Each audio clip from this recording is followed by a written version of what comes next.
So hey guys, welcome back to my YouTube channel. तो आज मैं आपको पढ़ाऊँगी human environment a speech by Indira Gandhi. तो स्टार्ट करते हैं हम chapter. So I will try my best कि आपको अच्छे से समझ आ जाए। फिर भी अगर आपको कोई डाउट हो तो आप कमेंट सेक्शन में पूछ सकते हो। Okay, so let's start. यहाँ से स्टार्ट करते हैं हम चैप्टर। तो ये कह रहा है कि think critically, think deep, think hard. No matter what you are studying, the habit of thinking things through is visual. Force yourself to ask questions before you begin. ये कोई चैप्टर का स्टार्टिंग नहीं है, बस ये स्टडी गाइड दिया गया है। ये कह रहा है कि थिंक क्रिटिकली, यानी कि सीरियसनेस से करके गंभीरतापूर्वक पढ़ो। मैंने यहाँ पे वर्ड्स की मीनिंग भी लिख रखी है ताकि मैं इजीली आपको हिंदी में भी समझा पाऊँ।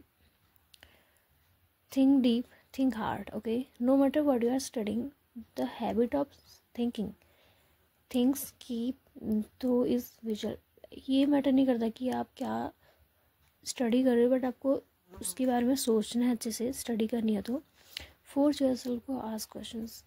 ये चीज़ तो मैं भी आपको सजेस्ट करूँगी कि क्वेश्चंस करना बहुत अच्छी आदत है. Like whenever you are studying, ask questions to yourself and the book and find the answers. जहाँ भी आपको मिले, लाइक हमारे पास तो रिसोर्सेज हैं, we can search in internet. Okay, तो ये कह रहा है कि force yourself to ask questions before you begin while you are studying and you have finished. Okay, the main questions are what, why, when, where, how and who. ठीक है, अब यहाँ से हमें बस ये लिख दिया गया है कि पैसेज को पढ़ो एंड आंसर करो कंप्रेहेंशंस के क्वेश्चंस का. ठीक है, तो हम स्टार्ट करते हैं यहाँ से चैप्टर को स्टार्ट पढ़ना. तो ये इंदिरा गांधी की स्पीच है मेनली. आप अपनी बुक की भी हेल्प कर ले सकते हैं, देख सकते हैं. अगर आपको यहाँ पे अगर कहीं पे आपको वर्ड समझ में ना आ रहे हो, मैं वैसे पढ़ के रीडिंग करके आपको समझा दूँगी. ओके, तो इसमें कह रहा है कि one can not be truly human and civilized unless one looks upon not only on fellow man but all creation with the eye of a friend. ठीक है, रहेगी लाइक इंसान कभी भी ऐसे कभी सभ्य या फिर सच्चा इंसान नहीं बन जा सकता जो not only fellow man but all creation with the eyes of a friend. इसका मीनिंग ये है कि जब तक वो all creation of with the eyes of a friend, मतलब it means eyes of a friend यानी कि मित्रता की आंखों से, जैसे कि वो पूरे वर्ल्ड को एज अ फ्रेंड यानी कि सबका अच्छा हो इस नज़रिए से नहीं देख सकता, तब तक वो एक अच्छा इंसान या सभ्य इंसान नहीं कहला सकता. लाइक वो सेल्फिश ना हो, वो सबके बारे में सोचे, ये इसकी मीनिंग है. फिर हम देखेंगे through out India edicts carved on rocks and iron pillars are reminder that 22 centuries ago Emperor Asoka defined a king's duty as not merely to protect citizens and punish wrongdoers but also to preserve animal life and forest trees. तो इसमें बता रहे हैं, तो इसमें meaning बता रहे हैं थ्रू आउट इंडिया. ठीक है, एडिक्ट्स कार्व्ड ऑन रॉक्स, इसमें ये एडिक्ट्स का मीनिंग होता है शिलालेख. ऑन रॉक्स, कार्व मतलब खुदाई करके जो शिलालेख बनाए जाते थे पहले के ज़माने में. लाइक न्यूज़ देने के लिए पहले अगर कोई न्यूज़, कोई समाचार देना पड़ता था, कोई सूचना होगी, तो उसके लिए वो पत्थरों पे ऐसे खुदाई करके लिखते थे, उसको शिलालेख बोलते थे. ठीक है, एंड आयरन पिलर्स, लोहे के जो पिलर्स होते हैं, आर रिमाइंडर्स दैट 22 सेंचुरी से, मतलब ये एक प्रूफ है, उनमें एक प्रूफ है. तो उनसे हमें जो एविडेंस मिले हैं उसके अकॉर्डिंग हम कह रहे हैं emperor Ashoka defined a king's duty as not merely to protect citizens.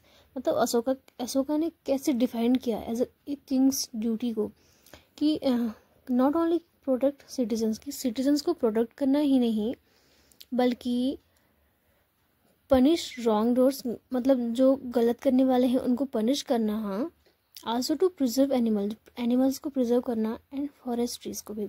Okay, मतलब वो अशोका ऐसा कहना चाह रहे हैं कि नॉट ओनली उनको सिटीजन्स को प्रोटेक्ट करना, बुरे लोगों को पनिश करना, यही सब किंग्स की ड्यूटी नहीं होती, but also to preserve animal life and forest trees. Okay, Okay, now you can see my cat as well. Kitu, Kitu. Okay, so Ashoka was the first and perhaps the only monarch. Monarch का मतलब होता है सम्राट, ठीक है, एक उसको बोल सकते हैं कि king. until very recently to forbid the killing of a large number of species of animals for sport और food. मतलब अशोका ही सिर्फ एक ऐसे राजा थे जिनने बहुत ही कम स्पीसीज और एनिमल्स को मतलब वो कर रखा हो, मारा हो. फॉरबिड यानी कि ना करा हो, ठीक है. He went further, regretting the carelessness of his military conquests and enjoining upon his successors to find their only pleasure in the peace that comes through rightness. तो उनको गिल्ट भी होता है, रिग्रेट भी होता है कि उन्हें आज तक अगर कभी किसी को मारा हो, किसी जानवर को, उसके लिए उनको गिल्ट भी होता है. और वो ऐसा कहते हैं कि जो असली प्लेजर है, खुशी है, वो किस में है? धर्म में है. राइटनेस. Okay, rightness. तो इसमें उनका असली धर्म, असली जो खुशी है वो किस में है? पीस, शांति और धर्म में है. Along with the rest of mankind will live in the spite of Ashoka have been guilty of wanton disregard for the sources of our substance. वो जो मैंने बता दिया कि उनको जो गिल्ट हुआ. We share concern at the rapid deterioration of flora and fauna. जो फ्लोरा एंड फना थी उनमें भी जो गिरावट आई, ठीक है, क्योंकि वो क्या थी? स्पीसीज है. किसकी? प्लांट्स की. Some of our own wild has been wiped out. Miles of forest with beautiful old trees, mute witness of history, have been destroyed. ठीक है, मतलब इतना तो इसमें नॉर्मल दे रखा है कि फॉरेस्ट जो हैं, ब्यूटीफुल ट्रीज जो हैं, डिस्ट्रॉयड हुए. इसमें हमारी हिस्ट्री में ऐसा भी विटनेस है कि ये सब डिस्ट्रॉयड हुए, क्योंकि इनकी अब उतनी ज़्यादा ये नहीं पाए जाते हैं. Even though our industrial development is infancy and at its more difficult stage. जो हमारे इंडस्ट्रियल डेवलपमेंट है ये भी एक मोस्ट डिफ़िकल्ट स्टेज में है. We are taking various steps to deal with incipient environmental imbalance. हम स्टेप तो बहुत ले रहे हैं. किसके लिए? इन्वायरमेंट के इम्बैलेंस को सही करने के लिए. The more so because of our concern for the human being, a species which is also imperiled. In poverty, he is threatened by malnutrition and disease. In weakness, by war. In richness, by pollution. Bored about his own prosperity. ये जो line है ना, ये बहुत important है वाली, बहुत आती भी एग्जाम में है कि we are taking various step to deal with environment imbalance. The more so because of consume. इसमें ऐसा करके अगर पॉवर्टी है यानी गरीबी है तो कैसे होगा? मतलब अगर गरीब है कोई इंसान तो उसके लिए प्रॉब्लम्स है. माल न्यूट्रिशन, उसको कुपोषण का शिकार हो सकता है बिकॉज ऑफ उसके पास ज़्यादा खाने का नहीं होगा. डिजीज़ हो सकती है उसको. इन वीकनेस बाय वॉर. और अगर वो वार में है तो वार से उसको वीकनेस हो सकती है, ठीक है. इन रीजन, अगर वो रिच है इंसान तो उसको क्या हो सकता है? Pollution brought by his own prosperity, यानी कि अमीर लोग अमीरी से भी उनको हो जाती. In richness by pollution brought about his own prosperity. उनकी ओन प्रॉस्पेरिटी से ही उनको वो हो जाता है, क्योंकि ऐसा होता है कि जितने ज़्यादा हम रिच होंगे, हमारा खान पान, हमारा सब कुछ रहना वगैरह सब चेंज हो जाता है ना. तो उसकी वजह से हमारा हम खाना चेंज कर देंगे, हमारा इन्वायरमेंट अफेक्ट हो जाएगा. उसकी वजह से डेफिनेटली हमारा बीमार होना तय है. तो ये क्या कहना चाह रहे हैं कि पीस किसी चीज़ में नहीं है. हम will in poverty, we are in war, we are rich. Problems is in everywhere. Okay. On the one hand the rich look askance at our continuing poverty. ठीक है. On the other hand, they warn us against their own methods. We do not wish to impoverish grim poverty of large number of people. Are not poverty and need the greatest polluters. For instance, unless we are in the position to provide employment and purchasing power for the daily necessities of travel, employment and purchasing power for the daily necessity of the travel, people and those who are in around jungle, we cannot prevent them from combing the forest for food and livelihood. Okay, मैं इसका ज़्यादा पढ़ती नहीं हूँ, आपको इसमें summary बताती हूँ इस पैराग्राफ की. इस पैराग्राफ में क्या किया गया, एम्प्लॉयमेंट यानी कि रोज़गार, गरीबी के बारे में बोला गया, ठीक है, और पॉवर्टी, ठीक है. तो इसमें क्या कह रहा है, इसमें क्या कहा गया है कि जो गरीब लोग हैं, लाइक जब जो लोग हैं जो कहाँ रहते हैं अराउंड जंगल, हम उनको प्रिवेंट नहीं कर सकते उस चीज़ के लिए कि आप उसका यूज़ मत करो, फॉरेस्ट का यूज़ मत करो, because their life depend upon on them, ठीक है. हम उनको प्रिवेंट नहीं कर सकते. अगर हम उनको प्रिवेंट कर देंगे कि डू नॉट किल एनिमल, क्योंकि बहुत सारे अभी भी जो आदिवासी हैं, बहुत सारे जो वो डिपेंड है जंगलों पे, कुछ जानवरों पे. Everyone is not like us, okay. अभी भी कुछ चीज़ें नॉर्मल नहीं है हर जगह. तो हम उनको फॉरेस्ट के लिए कॉमिंग करने के लिए वो करने के लिए हम उसको नहीं कर सकते, छोड़ने के लिए नहीं कर सकते. when they themselves feel deprived, अगर वो खुद उन चीज़ों से वंचित हैं, उनको पास अगर वो खुद अपना जीवन यापन नहीं कर पा रहे हैं, तो हम कैसे वो कर सकते हैं कि हमें एनिमल प्रिजर्व करने, लाइक एनिमल प्रिजर्व करने हैं, but if they are not fulfilled, like I hope you are understanding my point. Like अगर हम खुद फिट नहीं हैं तो हम और लोगों को फिट कैसे रख सकते हैं. लाइक पहले हम सबको वो करना पड़ेगा, फिर हम आगे को सबको बचाने की बात कर सकते हैं, है ना. We can how can we speak to those who live in villages और slums about keeping the oceans. ये लाइन बहुत ही ज़्यादा डीप मीनिंग वाली है. I hope you are understanding it. कि how can you speak to those who live in village. हम village में जो पीपल हैं जो विलेजेस में रहते हैं, स्लम्स एरिया यानी कि बस्तियों में रहते हैं, हम उनको क्या कहें कि हमें ओशंस को बचाना चाहिए, हमें रिवर्स को बचाना चाहिए, हमें एयर क्लीन करनी चाहिए. Like they can not do anything. उनके पास ऐसे कोई रिसोर्सेज नहीं है. Like we can educate them, okay, we can educate them. The environment can not be improved in condition of poverty. Environment है वो इम्प्रूव नहीं हो सकता किसमें, गरीबी में. गरीबी में इन्वायरमेंट कभी भी इम्प्रूव नहीं हो सकता. If the people are not wealthy, तो उनके पास अगर कुछ है नहीं करने के लिए, तो इन्वायरमेंट नहीं हो सकता, आगे बढ़ नहीं सकता, इम्प्रूव नहीं हो सकता.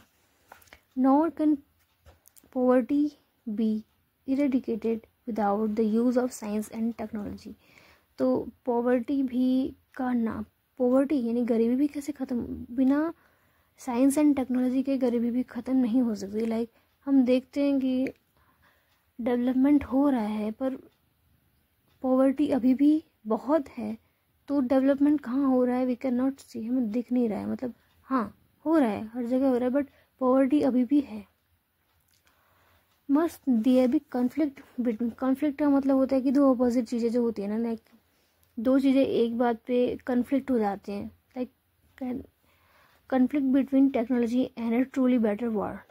अब हमें ट्रूली बेटर वर्ल्ड तो चाहिए, बट अगर टेक्नोलॉजी नहीं है तो वो नहीं हो सकता ना. लाइक दोनों चीज़ें एक साथ मेल खानी चाहिए, तब जा कर के डेवलपमेंट भी होगा. और between enlightenment of the spirit. Enlightenment यानी कि एक इनलाइटमेंट हो जाने की, जैसे कि वो बोलते हैं ना गौतम बुद्ध इनलाइटमेंट, उनका ज्ञान का वो मिला, प्रकाश हुआ एक तरफ से, तब उनको ज्ञान मिला of the spirit and a higher standard of living. Foreigner sometime ask what to us seems a very strange question. Foreigner हमसे नॉर्मली हमेशा से एक स्ट्रेंज क्वेश्चन करते हैं. Whether progress in India would not mean a diminishing of her spirituality oral values. कि India में उसके लिए किसके लिए कहाँ गई मैं, वेदर प्रोग्रेस होने के लिए स्पिरिचुअलिटी को या फिर उनकी वैल्यूज़ को डिमिनिश होना क्यों है, मतलब क्यों है ऐसा, वुड नॉट मीन, उनमें would not mean whether progression in India would not mean a diminishing of our spirituality और वैल्यूज़। नॉर्मल सी बात है, लाइक अगर किसी भी कंट्री में अगर उनका प्रोग्रेस हो रहा है, डेवलपमेंट हो रहा है, तो उनके लिए उसकी स्पिरिचुअलिटी या फिर वैल्यूज़ को कम होने की कोई ज़रूरत नहीं है। ऐसा थोड़ी है कि वो हम कम करके ही हमारा प्रोग्रेस हो, ये चीज़ें साथ लेके भी चली जा सकती हैं। In spiritual India in spiritual quality so superficial as to be dependent upon the lack of material comfort. As a country we are not more or less spiritual than any other. अगर हम India की बात करें तो India एक ऐसा country है जो बहुत ज़्यादा स्पिरिचुअल है कंपेयर टू अदर कंट्री। अगर अदर से हम कंपेयर करें तो हमारा बहुत ज़्यादा spiritual then any other, but traditionally our people have respected the spirit of detachment and renunciation. और हाँ, ट्रेडिशनली यानी कि जो पहले से चीज़ें चली आ रही हैं हमारे ट्रेडिशन में हैं, आवर पीपल हैव रिस्पेक्टेड दर, हमारे जो लोग हैं रिस्पेक्ट करते हैं किसके, स्पिरिट ऑफ डिटैचमेंट, दूरी बनाना, त्याग, कहाँ गई मैं, डिटैचमेंट एंड रिन्यूएशन यानी कि त्याग का। हमारे इंडिया पहले से ही ऐसी है कि त्याग, like if you R A Hindu और अगर आपने रामायण पढ़ी होगी तो आपको ये ज़रूर पता होगा कि what is the meaning of renunciation यानी कि त्याग, ठीक है। The government of India is one of the few which has an officially sponsored programme of family planning, ठीक है। जो गवर्नमेंट ऑफ इंडिया है उसने फैमिली प्लानिंग वाला काम, वो प्रोग्राम तो कर रखा है, and this is making some progress, कुछ प्रोग्रेस भी हो रही है। We believe that plan has families will make for a healthier and more conscious population, but we know also that no program of population control can be effective. हाँ, progress तो हो रही है, बट कोई भी प्रोग्राम इतना वो conscious नहीं कर सकता, इतना ज़्यादा वो काम नहीं कर सकता जितना हम, इतना इफेक्टिव नहीं हो सकता जितना हम सोचते हैं, विदाउट किसके, education and without a visible rise in the standard of living. हमारा बहुत मैटर करता है कि हम जिस इन्वायरमेंट में या फिर जिस तरीके से हम रहते हैं, हमारी थिंकिंग, हमारी एजुकेशन बहुत ज़्यादा मैटर करती है किसी भी चीज़ के लिए। लाइक द फैमिली प्लानिंग जो है हमारा इंडिया स्टेप ले रही है, बट फिर भी उतनी प्रोग्रेस नहीं हो पा रही। हाँ, कुछ प्रोग्रेस हो रही है, बट विदाउट एजुकेशन कुछ नहीं हो पाएगा, क्योंकि विलेजर्स में अभी भी वो थिंकिंग बनी हुई है। लाइक अभी पढ़ाऊँगी मैं आपको, our own programmes have succeed in the urban और semi urban areas, to the very poor every children is an earner and helper. इसका मीनिंग मैं आपको बताती हूँ। अगर आप, चलिए एग्जाम्पल ही बताती हूँ सीधे। इफ आप अभी भी विलेजेस में बहुत ज़्यादा होता है कि उनकी थिंकिंग ये होती है, अगर the more children they have the more earner children they have, मतलब उनकी थिंकिंग ये होती है कि जितने ज़्यादा उनके पास चिल्ड्रन होंगे उतनी ज़्यादा उनकी अर्निंग होगी, उतने ज़्यादा उनके हेल्पर होंगे। ये थिंकिंग अभी भी बहुत ज़्यादा बनी हुई है। इसलिए अभी भी देखते हैं कि जो रूरल एरियाज़ होती हैं, जो विलेजेस होते हैं, जो वहाँ अभी भी ये बहुत होता है कि उनके बहुत ज़्यादा मतलब होते ही हैं बच्चे, ठीक है। We are experimenting with new approaches and the family planning program is being combined with those of maternity and child welfare, nutrition and development in general. Like इसमें कह रहे हैं कि हाँ, इंडिया में अभी हम उस चीज़ के लिए अप्रोच कर रहे हैं कि बच्चों को न्यूट्रिशन भी मिले और सही डेवलपमेंट भी हो। हालांकि हमारी गवर्नमेंट बहुत कुछ कर रही है बच्चों के लिए। It is an oversimplification to blame all the world's problem on increasing population. हाँ, हम पूरे वर्ल्ड्स को ब्लेम करते हैं कि पॉपुलेशन बढ़ रही है। Countries with about a small fraction of the world population consume the bulk of the world's production of minerals. इसमें कह रहे हैं कि जो country with about a small fraction of the world population consume the bulk of the world production of milk. Fossil fuels and so Thus we see that when it comes to the depletion of natural resources, जब natural resources की बात आती है and the environment population की the increase of one inhabitant is in an affluent country and his level of living is equivalent to an increase of many Asians, African or Latin Americans at their current material levels of living. तो इसका जो meaning है वो यहाँ पे question answer है. Question answer दिए गए हैं तो 10th जो क्वेश्चन है ना उसका आंसर यहाँ पे इस बुक में बहुत अच्छी चीज़ ये होती है इग्नू की कि आपको सारे क्वेश्चंस के आंसर मिल जाते हैं. तो उस जो पैरा है इसका मीनिंग मैं आपको यहाँ बताती हूँ. क्या है कि the development countries consume most of the world production minerals and fossil. जो डेवलपिंग कंट्रीज जो होती है ना उनमें वर्ल्ड प्रोडक्शन का मोस्ट ऑफ द जो होता है मिनरल्स एंड फॉसिल फ्यूल्स जो होते हैं वो कंज्यूम करती हैं. ठीक है, ये चीज़ तो ठीक है डेवलप्ड कंट्रीज होती हैं. But in developing countries people are so poor. People गरीब भी बहुत होते हैं and their lives are contaminated that they cannot think of keeping the air, the rivers and the oceans clean. इतना ध्यान नहीं रख पाते कि उन्हें क्या कहते रिवर्स क्लीन करनी है, द ओशंस क्लीन करनी है. लाइक ठीक है, बस यही है. Okay bye. अगर आपको चैप्टर समझ आया, लाइक इसमें ज़्यादा कुछ था नहीं, बस इसमें इस चैप्टर में आपको क्या करना है, तो मेन इंपॉर्टेंट पॉइंट है. लाइक ये कोई चैप्टर नहीं है, कोई समरी नहीं है किसी चीज़ की, कोई स्टोरी नहीं है, बस एक नॉर्मल सी चीज़ है. इसमें किस चीज़ की बात की गई है, लाइक अशोका ह्यूमन इन्वायरमेंट की बात करी है. लाइक पूरा इन्वायरमेंट को सेव करने की बात करी गई है. कैसे होगा, पॉवर्टी कम करनी पड़ेगी, किसकी वजह से, साइंस एंड टेक्नोलॉजी की वजह से कम होगा. ठीक है, हमें फैमिली प्लानिंग जो चीज़ें होती हैं ये फिर भी इंडिया में उतना ज़्यादा क्यों नहीं हो पा रही, बिकॉज एजुकेशन उतना वो नहीं है. एजुकेशन से ही सारी चीज़ें हो सकती हैं. ठीक है, तो ये सारे मेन पॉइंट है. अगर मैंने आपको पढ़ा दिए हैं, एक बार आप रीडिंग करेंगे आपको समझ आएगा. साथ ही इसके जो क्वेश्चंस हैं यहाँ पे आप एक्सरसाइज देख सकते हैं. यहाँ पे आपको क्वेश्चन मिल जाएंगे, उसके सारे क्वेश्चंस हैं. क्वेश्चन देख लीजिए. उसके अगर आपको क्वेश्चंस के आंसर, अगर आपको क्वेश्चन के आंसर नहीं पता हो तो आप पीछे आंसर्स देख सकते हैं, अपने आंसर्स मैच कर सकते हैं. ठीक है, तो यही है इसका समरी पूरी. आई होप यू अंडरस्टैंड. बाकी नेक्स्ट चैप्टर के लिए कमेंट कीजिए, मैं अभी नेक्स्ट चैप्टर की वीडियो बना दूँगी. सो अभी के लिए bye, take care, thank you so much.